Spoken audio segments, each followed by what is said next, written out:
кечебиз давам ите. Мына ушу сахнага чакырып алабыз тагында бир егетибизни, Илдус Харясов.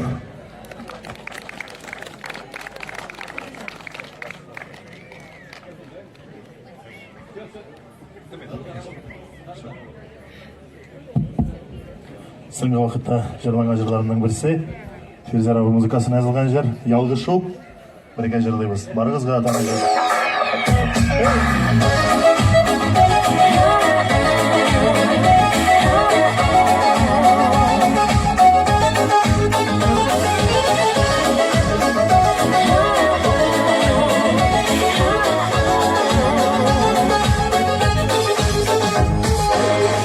Sizlerge tutup şeşe katmışım, ümitlerim gibi kapmakını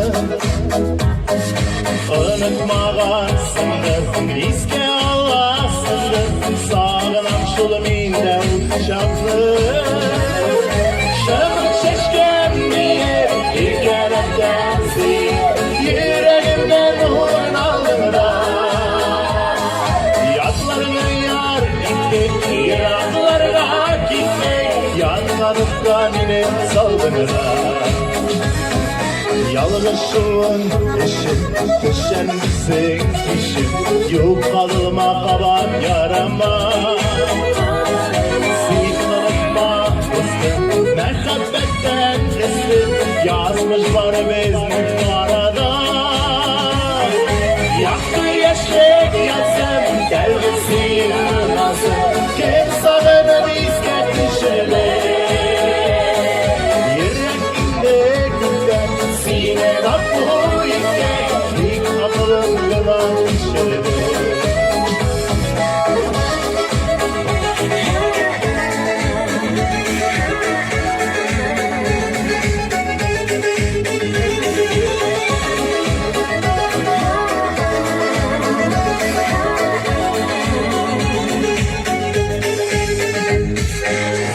Sizlerge tutup şeşe katmışım, ümitlerim gibi kapmakını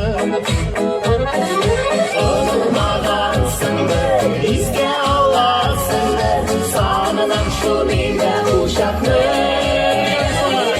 şamır şeşkem diye bir gerektensin, yüreğimden nurun aldın da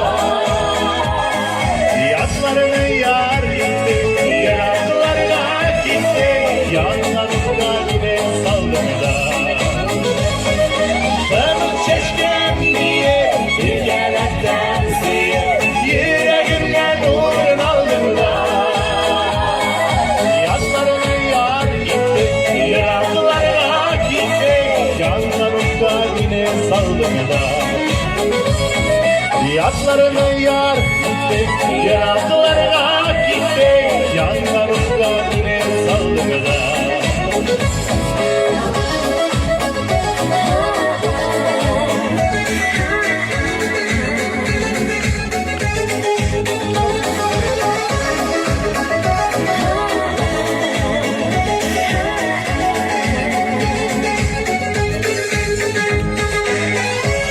Зор рахмат. Илдус Харясов тагында бир кызыбызды биздин урлугубуз